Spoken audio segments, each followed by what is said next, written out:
That is a powerful documentary by Manasseh Azuri-Awuni, and this is going to be a subject of some great debate and discussions on PM Express on Monday. But tonight, we are talking about this. University education in Ghana, fit for purpose, is what we are delving into. We know that in the last 48 hours, there's a lot of controversy that has gone on about the university education in Ghana. And there's a debate around all this. Why? Because of this man, Senyo Hosi. After he had raised heavily criticizing the management of the university, castigating them for incompetence. Now, what did he really say? He says the university is churning out people with degrees, not people with education. What did he even mean by that? He claimed that university is producing people without skills. Tonight, one of the things we'll be doing is that's the scientific research back these claims. We'll try and tell you that shortly. He also says that he will not hire even MBA graduates from the University of Ghana Business School because they simply are not fit for purpose. Now, he says he called for the clearing of the old guards at the university, those old lecturers. It's quote, respectfully, the old men running this school, they are too many. Get them out. Senyo Hosi said in his now very famous comments. And ironically, he said this at the University of Ghana, marking the 70th anniversary in the presence of all the lecture students and faculty members as well. Also chastised organizers of the university's anniversary celebration themselves for doing a poor job in attracting alumni to the event. Now he says this is a university that has a whole marketing department that is supposed to sell stuff, teach people how to sell stuff, their own product. 70th anniversary, they couldn't sell it. He says that is an example of a failing of a university. We'll get into that.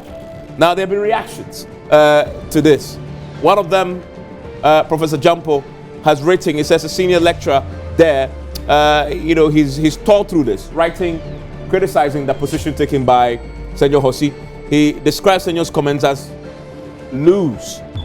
Now, he disagrees with the description of the UG people that they don't think, questioning that as a basis. Students from the university receive scholarships, he maintains, from the best schools in the world to pursue postgraduate studies every year. He says that's an example to show that the university is really churning out people fit for purpose. Professor Jampo argued again that many of them are hired to work there afterwards, an indication the university is doing a good job. Is that enough to show that the university is doing well? This man here, a former vice chancellor of the university as well, Professor Ivan Adai-Mensah, a renowned educationist, has also chipped in.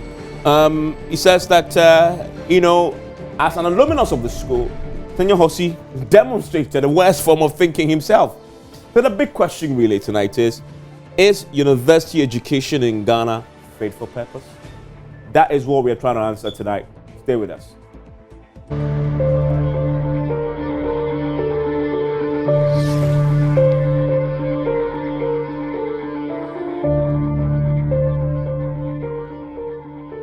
Live on PM Express. My guest in the studio is Professor Ebo Singh, head of Department of Marketing and Entrepreneurship at the University of Ghana Business School. Prof, thank you for your time. Pleasure. Here and long time no see. Charlie, it's very good to see you. Yeah, good to see you too. Today we're going to have a good time. He used to be a regular Yes, on the radio stations, absolutely. and then he totally disappeared into I'm coming back. business I'm as coming well. back. Yes. Great to have you. Also in the studio is Chris Atadika with the Graduate Students Association of Ghana of the University of Ghana, correct? He's in my department. He's the president. He's always in the department. Very Okay, much, great. Thank you, Chris, for your time. Thank you. We'll be joined via Skype and on phone by Alex Frimpong. He's the CEO of the Ghana Employers Association. And their input is important because fundamentally, Senyo Hosi's point is the graduates coming out of the University of Ghana are not fit for purpose. What he meant by that is to say, and he said it, that he will not employ any of them. They just can't do the job. They don't have the skills to. One of the things we're going to do tonight is to present the facts, to see whether the research out there supports his claims. And so we'll get to see what the employers say. Is it true that they find the products of the University of Ghana not fit for their purpose as enterprise and employers? We'll also hear from Senyo Hosi himself, who will join us also via phone. And then Professor Jampo may also join us in this conversation. Wherever you are, please share your thoughts on this very important conversation. Professor Hinkson, let me start with you. Yes. What do you start on this conversation? Regarding fit for purpose. Okay. University education, fit for purpose. Okay. Broadly. All right.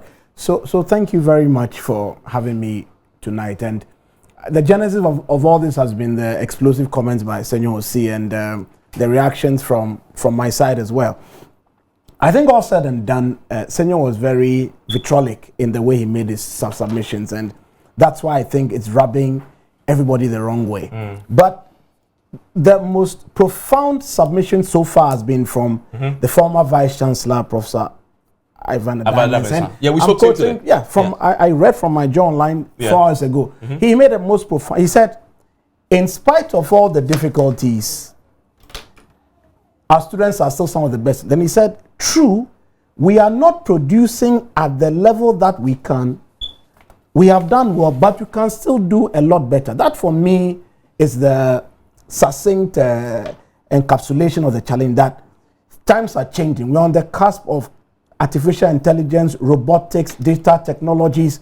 So as a university, we have to keep pace. Now, our blessing is that we have a 10-year strategic plan from 2014 to 2024.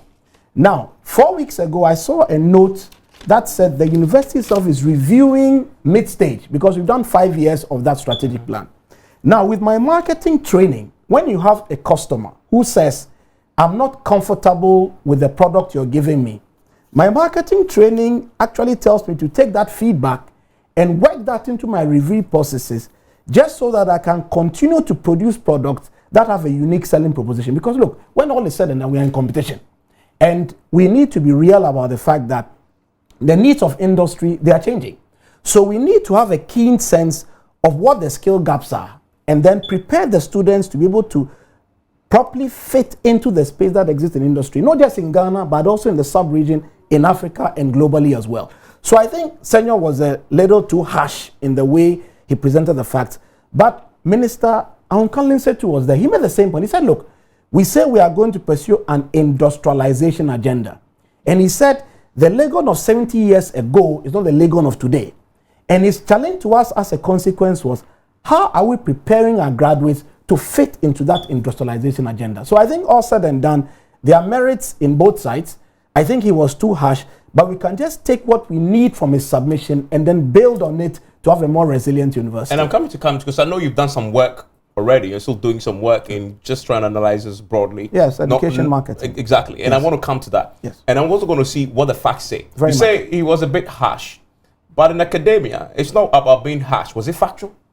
Is a key point, because in academia we can't just say harsh and not back it with facts. And the sad thing some have said is they say they've heard professors from the University of Ghana argue at this, and none of them have produced one research to back their own point. And so that's where I'm going to take you, because both of you are a professor, very much. You are a graduate, very much. So that's what we need to do. Okay. We need to move this from he was harsh, he was disrespectful, to what does the fact say? Okay. What's your starting point on this? You've issued a statement, a very strongly worded one, calling him names. Names? Oh yes. I mean, I got this from a very renowned professor at the University of Ghana today. He sent me your statement. Obviously shares your position on the matter, and essentially saying the man was loose. His position was simply not one that represented the facts and all. But why? What did he say wrong? Thank you very much for this opportunity. Now I'd love to say a good evening to all your viewers. He made very blank statements, and it was too generalized. I would go preposterous, unintelligent, loquacious, condescending, very condescending, damping the spirit of young ones, spiteful, blanket. Why? Yes. Where's your argument there to challenge him? Yes. The university has its motto, Integri Procedamus, which interprets to proceed with integrity. He raised comments and claims about TAs, teaching assistants, doing the thesis for graduate students. and which I think was very unfortunate for him to say. Why? Because there are structures and systems in a university which curtail some of these more practices when it comes to thesis submissions and what have you. For example, there's a board, a committee on the School of Graduate Studies, which analyzes and scrutinizes every research that graduate students do, every thesis. So it means that it goes through a rigorous process to make sure that people come out with the best form of research as much as possible. Okay, so when you say that TAs do the thesis for students, which evidence do you have? It is not true. Are you saying false. It is very false? Are you saying that it is very TAs false? do not write theses for we would want to challenge. We've all been to University of Ghana. I'm telling you, we would want to challenge Senyo to give us an evidence. Okay, I would love to challenge him. He can give us an evidence of a student who has paid a TA, okay, to do the thesis for him, because it doesn't work that way. Okay, but let's come back to the big picture. Is university education, not only University of Ghana, there's been a focus on University of Ghana because that's what happened, but even broader, is university education in Ghana fit for purpose? You've been through it. You're a graduate. Yeah. Are you fit for purpose, knowing your what you met when you went to the job market? Did the university equip you enough to be useful in the job market? Yes, it did. It did? For example, I did for my undergrad a BSc administration. What the curriculum does is that you need to either choose English, or, Chinese or French in your level 100 studies, which deliberately makes you internationally, recognized, because as part of the training, you need to have language proficiency in the two main business languages in the world right now, which is either Chinese or French. Okay, so it makes you ready for the job market. We have presentations, we have seminars that prepare students with practical understanding of the corporate world. We have talk shows where we have people in industry come and talk to students and what have you. So to just make a general statement that University of Ghana graduates are not fit for purpose, I will not hire them, is below the belt. Professor Hinton. You see, for me, I like looking at data. So my friend Jonete has an MBA marketing from the department. Kojo Ponkruma has an MBA marketing from my department. George Anda as well. Isilfwa, Executive Director Marketing. Reverend Ugbami Tete, he has a BSc and an MBA marketing from my department. So I can point to several people, locally and globally, who are making waves because they acquired some degree from the Department of Marketing and Entrepreneurship. But I guess the argument is, if that was in the past, going forward, what is the modus operandi? I guess that's what we all want to discuss.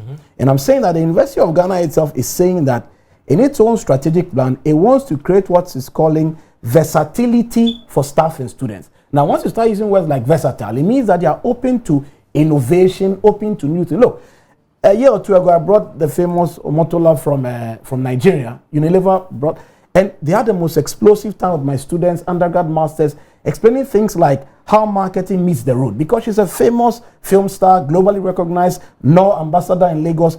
So we are trying hard to innovate around the curriculum.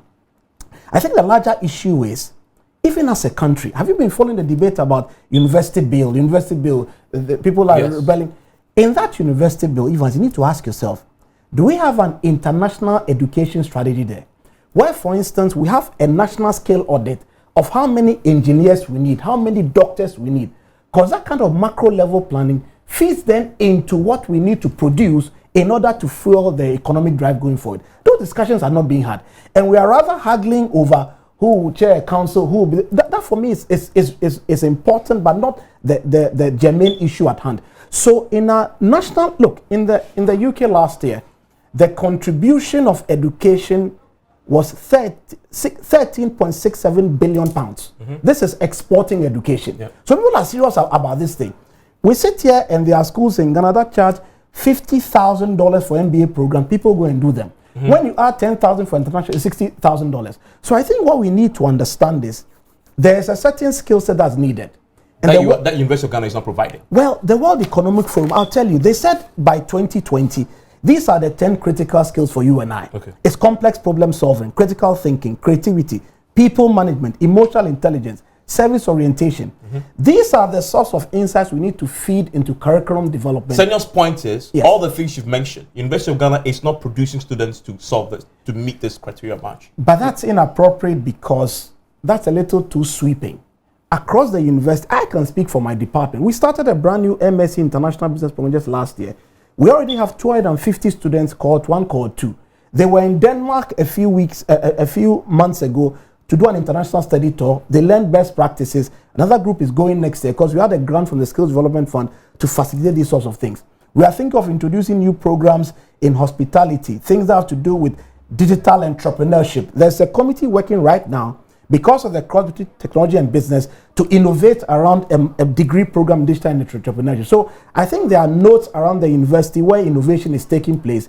We need to build this up into a bigger mass so we can take. But the facts say, yes, generally, overall, the products simply don't match these skills that you say will require in the next 10 years as the World Economic Forum has identified. Here's the research. Okay. A document that I just found. Yes. Just reading on Oxford University's website in the UK, done on Ghana's tertiary education. It's titled Tertiary Education and Industrial Development in Ghana. Very much. Funded by LSE, Oxford, and UK AID. Let me read you what it found. Go ahead. The assessment of these same graduates, and this is employers' assessment. They did assessment of what employment said. They are the customers. The assessment of these same graduates on their ability to analyze data, and I'm happy you cited these skills there, and they also use the same to analyze whether University of Ghana and other universities in Ghana were meeting that. Very much. On the ability to analyze data, situations, and propose solutions is, quote, abysmally low. Wow. Just about 20% of the firms are satisfied with graduates they have been working with in the past 5 years as far as this skill is concerned. You know, Chris, the blessing of this report. That is the evidence. This is confirming what this is hard facts. But this is from 2013. Yes. So that's from 6 years ago. True. So today we need to look at where we are, because I told you we have a 10-year Has that changed? It's changed at certain levels. At certain levels, I think it has changed. How significantly has this changed? How so significance? Because I understand statistics, I'm careful about. But that's the point. Because it's has it changed enough to shift the needle? Oh, I would reckon in certain parts of the university. Okay, but you're choosing your words carefully. Because of the pressure we face as you see, the load for university education is really huge. Yeah. And the resources needed to deliver at a certain level are difficult to come by. So what I'm proposing to you is that we are doing a midterm review. That's the blessing of all these to and fro's. And we can feed all this information back into fashioning a profitable way forward. Chris, that's my take on the matter. That is research. You know, disputes your position, backs Senyor's position. He says you're not going to do a review, so we don't know yet. So until they do, this holds sway. You see, when you talk about facts, I can also give you facts. This is research. This is not anecdotal. No. Yes. I can also give you facts. Tell me. You see, there's a hot prize for entrepreneurship. Okay. University of Ghana students just passed through the Asian region. That is anecdotal evidence. No. I'm talking about real hard research done that says 20% of employers they surveyed said university graduates in Ghana are abysmally low in ability to analyze data situations and propose solutions. They are abysmally low. They were absolutely unhappy. They didn't have the skills. From 6 years ago. True. 6 years ago. But I'm saying that until you do your analysis of where you are of your plan, this is what holds sway. You agree? No, we have data. You keep referring to anecdotal, right? Yes. Okay. So we have data from major multinationals, fast-moving consumer good companies that consistently say that from both undergraduate and postgraduate cohorts, they also have graduates that fit in well, and they keep coming back to recruit again year after year after year. University of Ghana? Absolutely. Yes. Absolutely. Those are the exceptions, right? But you know what fascinates me about the argument sometimes? I hear things like some private universities are much better than us. Well, the thing to notice that when we are measuring quality, there are so many benchmarks for quality. Your major point has to do with the ability to fit into work. Yeah. Fit into work. True. Okay. So my question then becomes, I've seen some of the best marketing people come from sociology. I've seen them come from biochemistry. In fact, some of the most prominent marketing practitioners on this continent never read a degree in marketing. So the point I'm trying to make is that there's also a part for industry to play in molding those with socio, psycho, physics, chemistry, agriculture background into the marketing gurus they are today. And they are a dime a dozen. Then Saku Brothers started from engineering. They are marketing gods today. Georgiana started from agriculture, biochem, marketing god today. Neil Motagbe, the famous sports consultant. Neil started from science. So your science. point is industry has a role to play. Absolutely. In refining the products you churn. Maybe more than refining, in molding. Okay. Refining almost sounds like it's raw chaff and then you're putting value on it. It's molding. Now, you've made a very important point, and that's why I want to bring in the chief executive of the Employers Association. Of course. Because he can tell us whether this one might be. Yes. Thank you, sir, Mr. Frimpong, for joining us on PM Express. Hello, Mr. Frimpong. Good evening and good evening to your listeners. Thank you very much. I want to volume up, please, so I can hear you. That's Mr. Frimpong. He is the chief executive of the Ghana Employers Association, Alex Frimpong. Also on the line with me is Senyo Hosi himself. Mr. Hosi, thank you for your time here on PM Express. Thank you very much, Ivan. Thank you. I want to start with you, Mr. Hosi, and I'll come to you, Mr. Alex Frimpong, very shortly. Listen, you made this point. It's become a big topic. We are talking about it. Many people have said and reacted to you. Let me ask you, sometime when you speak like that, and in your quiet moment, you listen to the reactions, have you thought about it and say, maybe I could have said this differently? Or you still stand by every word, and maybe you haven't even been reinforced in your position? Well, where do you stand on this after listening to all the reactions?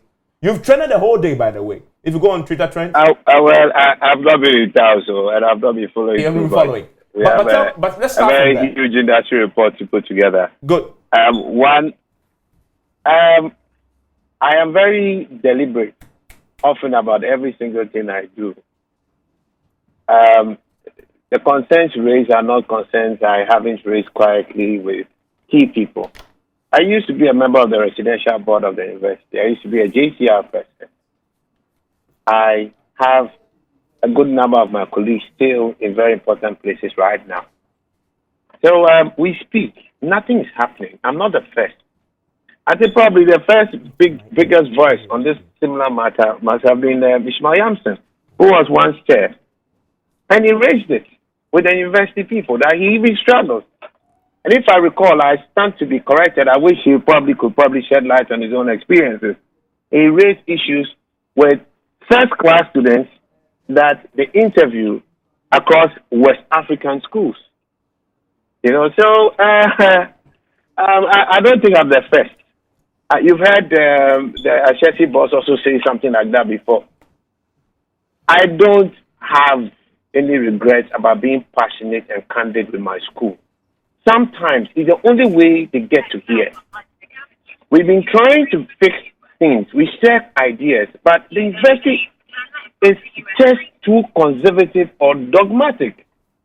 I don't know which word to use. Nothing much changes. Stuck in their old ways. And my problem as an alumnus is that we are losing ground. I am an employer. I sit with employers. I sit on people's boards. You wouldn't have thought of an assessee being a primary selection in any drafting for recruitment. But today they are. Bob Hinson is sitting there. His own relatives, some of them I know, asked him where they go to school. The university grad lecturers there, a lot of them, they seek to rather take their children or their family members to assess or take them abroad. Those who are well to do in our society, how many of them who went to Legon are willing to bring their children back to Legon? The president that Jampo mentioned, I don't know if his children came to Legon. I don't recall that.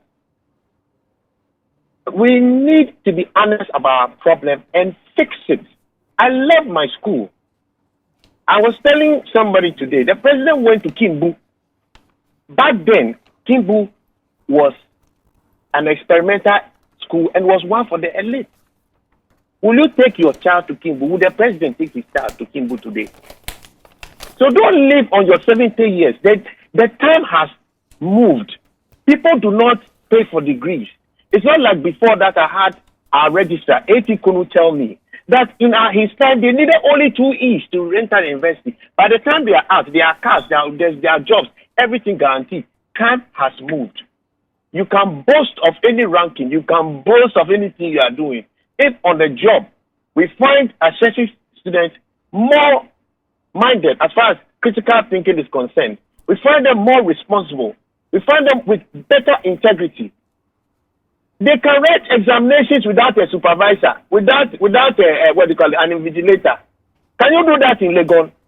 Senyo, just a second. I want to bring in the Chief Executive of the Ghana Employers Association, Mr. Alex Frimpong. Mr. Frimpong, are you happy with the graduates you get who show up at your interview sessions seeking employment in your many firms that you represent?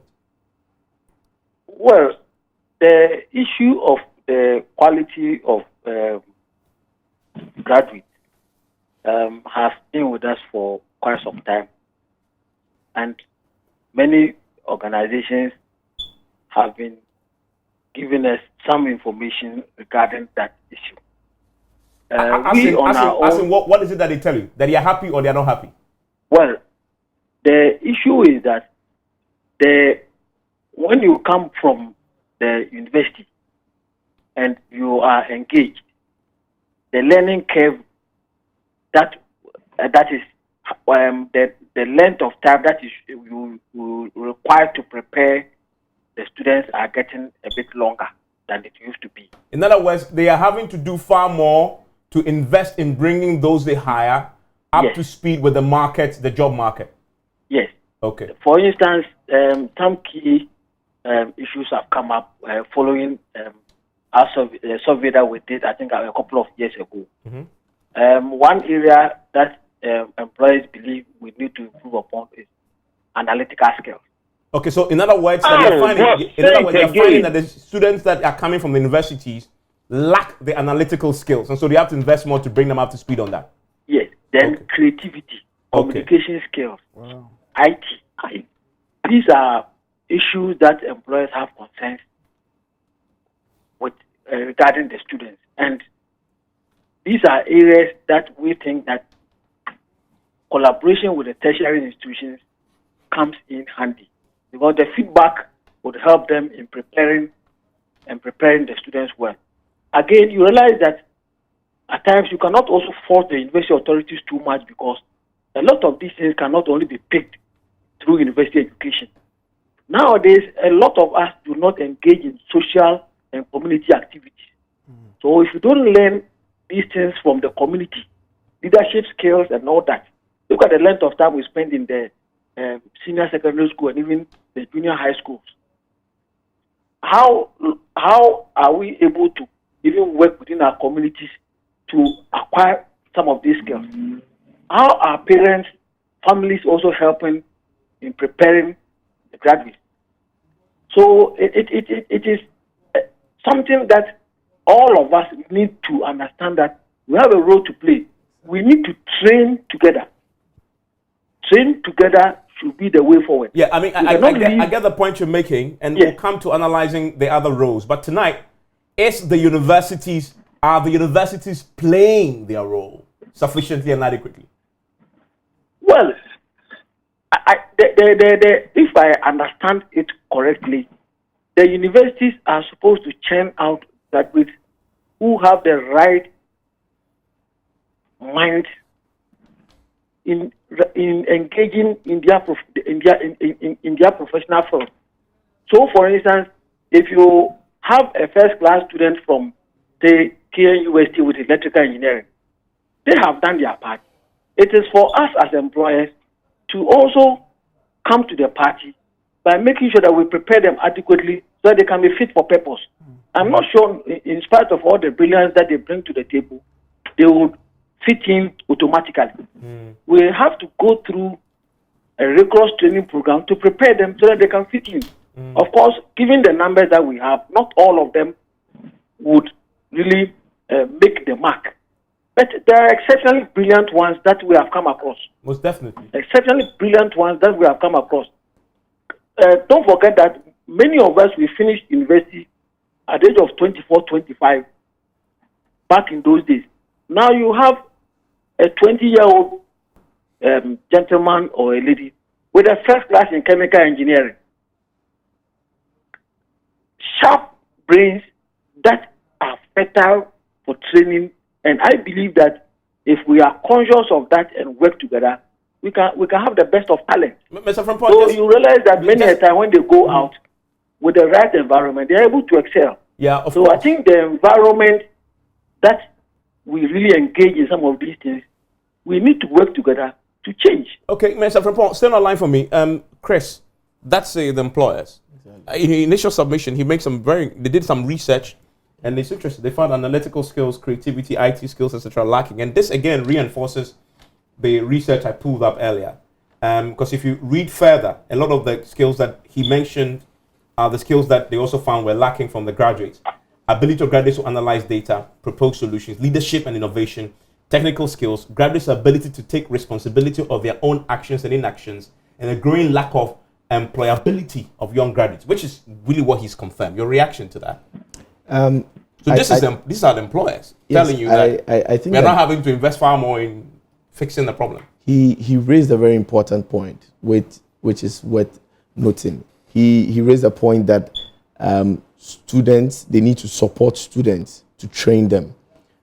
You talk about some corporate institutions that run internship programs and training programs for students. You realize that so many companies now are not taking interns. Because the interns are just not fit for purpose. They are not. That is not the reason. Are you sure? That is not the reason. I get a lot of interns here. I get a lot of interns. Just 2 months ago, I got more than 10 interns here. And I could count to probably 2 that I could really work with. Right? And a lot of them come from University of Ghana and elsewhere, graduates. That's a reality. That's my reality. After the degree or during the degree? Because usually you come like first or second year. Yeah, I mean, 3rd year, going to 4th year. Okay, all right, okay. It's part of the training process. And the experience for them is not so pleasant, right? Absolutely not pleasant. Oh, really? Yes. You should help. I'll help you recruit then. It looks like you have a problem with recruitment. So I can help you recruit. But I mean, you see, yes. you come to the structure in the university. For example, we have a UGRC, which is critical thinking. Yeah. It's a mandatory course that every student has to undertake. You look at the use of Sakai, which has been institutionalized by the University of Ghana, where students use an electronic platform for learning, for doing assignments and what have you. All these things are put in place. I mean, we are not there yet. It's a process, and it will take. University of Ghana is 70 years. No, but how long are you going to take? No, but we also have a counseling center at the business school. We have what we call student and mentoring services. So there are all sorts of constructive movements to get industry to engage more. In my department, we have a distinguished marketing practitioner series. In the business school, we have what we call corporate executive in residence. My friend Ivy Apia from Cyrus is coming to the accounting department. Park Woshum, the famous entrepreneur, has come to my department for this academic year. Last year, Kofi Safo Achia Monogram was in the department. So we are trying to embed some of these practitioners so that these so-called skills that are lacking, they can come in there and sort of speak to the students quickly, upgrade them quickly, so that by the time they are ready to interface the market, they are far more ready than they were if they only study the university subjects alone. So there are all these constructive mechanisms we are utilizing to make them more market ready. But I still keep insisting that, look, you still need certain idiosyncrasies when you are finally on the job. I worked in advertising for 5 years before I went to the University of Ghana. In Ghana's best advertising agency, I had a degree in marketing, I had an MBA in marketing, I was a chartered marketer. But trust me, when you are solving problems for Steers in Osu, or for Achalabia Space Phone, or you are solving problems for Microsoft or Acer or Symantec or Canon, your degree helps just a little. It's the practical application of creativity, adaptability, seeing things from a multi-dimensional perspective. Which is what Alex Mpon says they found that the students do not have. And I note that you're making notes when he said that. Absolutely. And so he spoke about analytical skills, creativity, communication skills. We're working on all that. Look, now we are making presentation skills a mandatory part of almost every course. Because what's the point of listening all the time? Then when we give you a small 5-minute window, you don't even know where to proceed from there. And the issue is not a University of Ghana issue. Look, as I sit here, I'm editing 3 new books on university education in Africa. 3 books. And I'm working with scholars in South Africa and the UK. So as we sit here, I've seen about 30 different chapters from the 3 books. Look at education in Uganda, Kenya, South Africa, Ghana, Nigeria. Look. What are you finding? So here's what I'm finding. These 10 skills I spoke about as a precursor to entering 2020 well. Problem solving, creativity, people management, self-orientation. It's a problem across the continent. It's not a Ghana problem. So I think the continent itself needs to realize that if we are going to compete well on a global scale, things like service orientation is something we should take care of ASAP. Oh, and by the way, so this morning I have a brand new book published in the US just this morning with Kojo Ponkruma, again, a few other people on customer service management in Africa. Is Kojo a writer in the book, or what is he? He's a co-author. Okay. Yes, he was my student, so he's allowed to write, I think. Yes, yes, and a few other scholars we wrote with as well. And so we are trying to get people to understand that things like having a service mindset, it's a problem not just for the University of Ghana. Look, service delivery, customer experience, a problem is one of the biggest problems in industry in Ghana and Africa today. So we are trying really hard. We are giving them exchange programs. Some are going to universities in Nigeria and coming back, South Africa and coming back. We are bringing people from WITS to come also in Ghana to cross-fertilize. WITS is like number 2 on the whole continent when it comes to African university excellence. So we are trying. The only thing is that I think that on the cusp of this artificial intelligence, I keep going back to digital thing because my thinking is that we need to be a lot more radical in the way we do some of the stuff. Are we being radical? I think Senyo Hosi's point, and that's why he said the old folks you have at the university, just clear them out. Also, the old folks. You know, I mean, if you may allow, yes, just for a second. Senyo's here. Hello? Senyo, go on. You know, this was the issue that raised the thing about the thinking, and then the editing possibly took a bit of the context of the thing, of the argument that we were not thinking. I asked questions. AI is out to disrupt the entire human resource space. What study has my university undertaken to identify the impact to Ghana as a country, and also identify the right skills that will make the students we are sending out to be viable for that future? I asked again, that relationship with industry, are we getting feedback? This research that you are talking about, somebody did it. That is something that should be routine for the university. The university is not doing it. If you're not getting the right feedback, how are you going to really channel the right people? When AI is going to turn things around, how is University of Ghana preparing for it? We are very reactive in every single thing we do as a country, largely. But a university is an institution of higher learning, a place for futuristic thinking. That is where we as industry should go and get a better opening of what is to happen. The term disruptive technology didn't come from industry, it came from the university. So these were the things I put before them, and it's not there. And I said, I was referring to us as a university. We are not thinking. And it's not to insult anybody. It's not to say that individuals are not thinking. The people sitting there are fine brains. Vincent is a friend. I know him. Very fine brains. But as an institution, that strategic thinking is not an individual thing. It's a wave that involves everybody. We have to define what type of student we want. As to whether the person is doing chemistry or doing anything, doesn't really matter at that technical core. But inherently, what are the basic skills and characteristics of a University of Ghana graduate? That is why somebody like George Anda will not need to have done marketing and will excel at marketing, because the basic skills he had acquired at the time, equips him to do critical thinking, creativity, be adaptive to different situations. and having a problem-solving skill, mindedness. You see, our people have problems. That's why you have any of them fit in any of those MNCs. Because the MNC just needs that base. We don't need you to come and you should be, I don't need you to come and should be a petroleum analyst right from day one. That's why I'm quite saddened that what's the name, Professor Adamesa also got it very wrong. The board seems to have left a lot of these our seniors, and I appreciate the work they have done. But the world has changed, and the universities must change to fit purpose. And so very sad. Mampo is sitting there. One last line. Mampo is sitting there. You work in a factory and you are producing it for customers. When customers are giving you feedback about what you are doing, then the first thing you want to do is to insult them. That factory will die. It's as simple as that. I don't need to go far. He just needs to talk to Bob Hinton to tell him what that means. You know, and this is the university.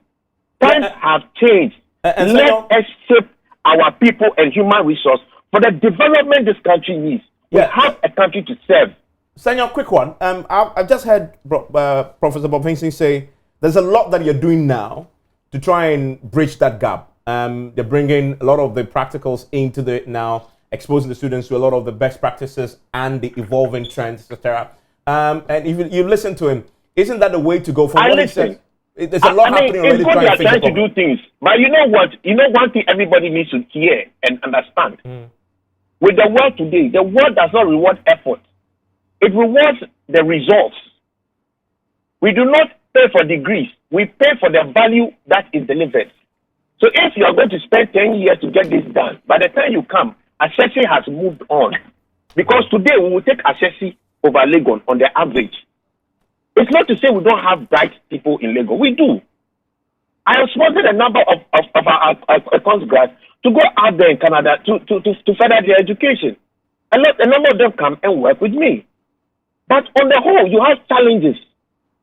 Yeah. So if we are going to be talking about what we are doing and not get the things done, and Bob, the honest thing you should know, one thing about all of you sitting there, you end up working in silos. Do you have that strategic direction as a university?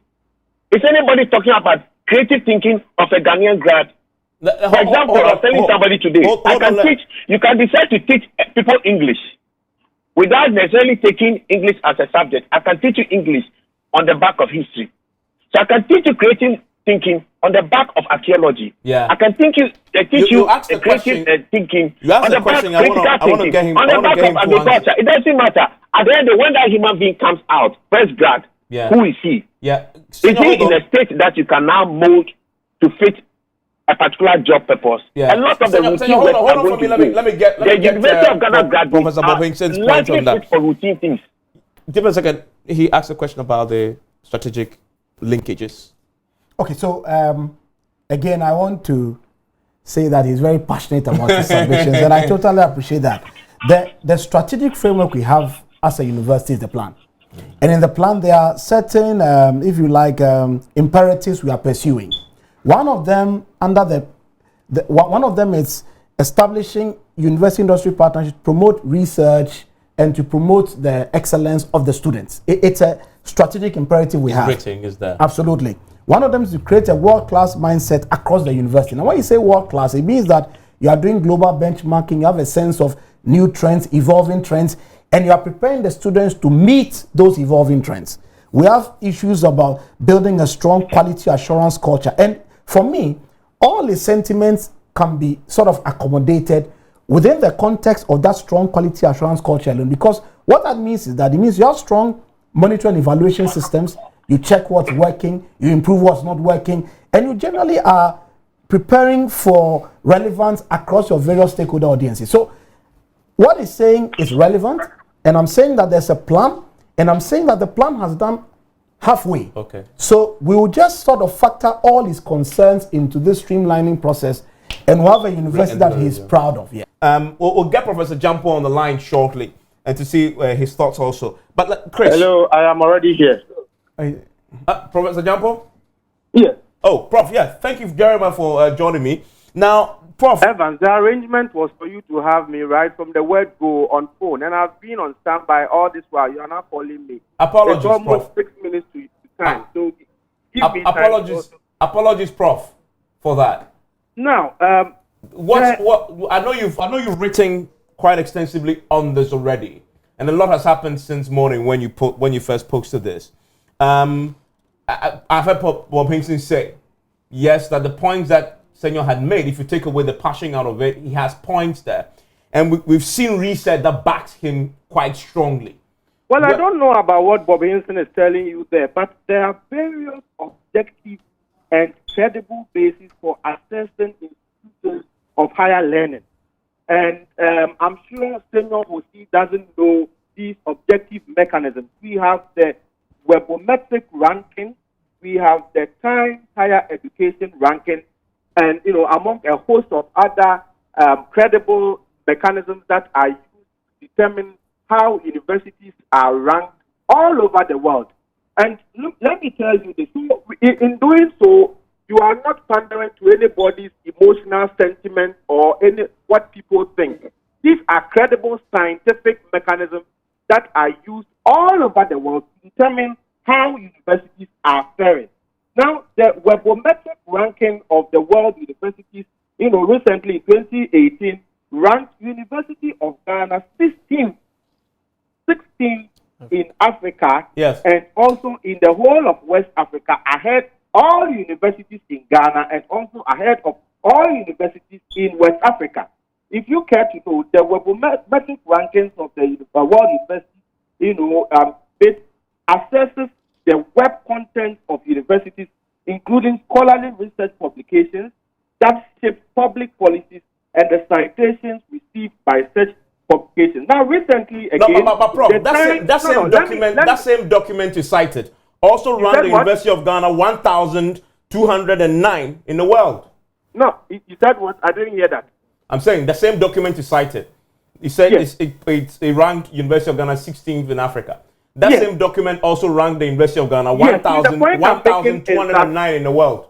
Yes. So the point I'm making is that it ranks university higher above all universities. The University of Ghana higher above all universities in Ghana and above all universities. Are we comparing ourselves to the African standard? The Times, please let me finish. The Times Higher Education ranking, which also assess academic excellence and takes into consideration teaching, research, international outlook, industry income, etc., also recently ranked University 7th in Africa. Now, these rankings notwithstanding, I am saying that there may be challenges with all universities or all public universities in Ghana, the University of Ghana included. Now, in trying to point out these challenges, one would have to be able to draw a line of demarcation between constructive criticism and cynicism. When we talk about constructive criticism, you are criticizing and offering alternatives. Okay, but when you talk about cynicism in political theory, cynics are a group of itinerant political philosophers who subject everything that they come across to annihilating criticism or annihilating comments that seek to destroy. So I'm saying that the University of Ghana is not, as academics, every academic is not immune to criticism.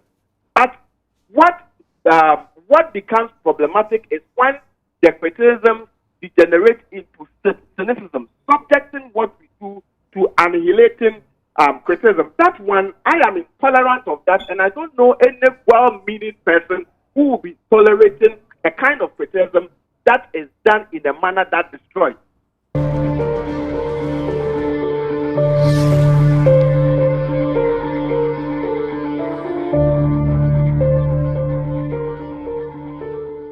Still live on PM Express. Chris, you've listened to, we've had a varied views. Prof has spoken, Senyo has spoken, the employers have spoken. And your point is? My point is, I think that I'll take the side of Prof. Jampo. You have to make constructive criticisms where you come up with solutions, ideas. Let's say, I want to invest in University of Ghana graduates. My company is going to have interns, picking over 50 interns from the University of Ghana to train them. You are being a part of the change that you want to see. But when you make comments and statements like no one is thinking to just and especially the unfortunate comment he made about MBA students, saying that he's not going to hire any MBA student from the University of Ghana. The person lacks substance. To say TAs do the thesis for graduate students, it's all wrong. You are discrediting the efforts and the hard work, the dedication of MBA students who put in much effort to make sure that their theses are done. At the end of the day, you pass a generalized comment, and in this is the problem we have in Ghana. We allow people to make statements and comments. If they don't receive any rebuttal, you realize that some years to come, people will just go and pick up that soundbite. So that's why you're here. So give me the rebuttal because of time. Exactly. So what we are saying is that we want Senyo to come out and say, because he doesn't have evidence and proof to say. But I just showed you the evidence. And facts. The employers have also told you. No, not employers. No, I mean facts backing the TA. Okay. Well. Okay, maybe he has 3 degrees from the university. So if he thinks that is what's happening, maybe he's referring to his personal experience. And that's why we were calling on the university to go into and probe into his degrees. I see. Look, we need to say that, look, the kind of numbers we are working with, it takes a lot to be able to inculcate all those creativity, communication skills, and so on and so forth into the individual student. So it's an issue we need to tackle. What is the numbers of students in thousands of students. Look, I have 1,300 students between main campus and city campus for a level 200 course called Social Responsibility and Ethics. So I've had to create 16 videos, put them on Udemy, so they can sort of watch them. Because in a classroom, but that is Senyo's point. Yes, that's what a strategy will say to you. Yeah, but no class will have a standard class size. So they are broken down. So they are broken down. So we don't do beyond 200. So I do several iterations per class. Okay. And I was in class on Monday. Well paid. Oh, the salary is very modest. Yeah, very modest. And interestingly, I mean, just to his point about being 16th on Webometric, on Monday I was pleasantly surprised to find Cameroonians, a few Burkinabés, a few Togolese in my class. And I spoke a bit of the little French I know to get them to feel welcome. There was an American lady from Annapolis in Maryland as well. So we are growing as a brand. We are getting better as we go. And the university is evolving very fast in coming up with things like a marketing and communication policy. We have developed a brand new, what's it called again? Risk management policy. So there are things we are doing to also improve the institutional governance framework to get to the levels that we want to get to. So yes, we were ranked 16th, and like you said, in West Africa, we're even ahead of a university like University of Ibadan. You know, but I'm taking cue from the work you said you're doing across the continent. Absolutely. And I'm saying to you and him that it is, from what you just told me, is it okay to be comparing ourselves to the rest of the continent when we've ranked 1,200 plus in the world? Globally. This is a global competition out there. Very much. That is where we should be concerned, not the 16 that we are comparing ourselves to. But it's still a feather in our cap. Based on your own research. Very much. But what's the book called? The one you published? It's 3 books. The new one. The new one. Customer Service Lessons for Africa and Beyond. Okay. Yes. Where is this being sold? It's out there already on Amazon.com. Okay, how much is the copy? It's $45 a pop. Okay, I'm going to get one. Thank you very much. Bob Hinkson there. Thank you very much. Chris, thank you as well. And all those who joined. This is a very interesting conversation. There's far more that we haven't touched on, but you can't exhaust this in one show. My name is Evan Spencer. Monday, we are back with that very fascinating documentary that Manasseh did. We'll be exposing a bit more. I want to join us then. My name is Evan Spencer. Enjoy the rest of the evening.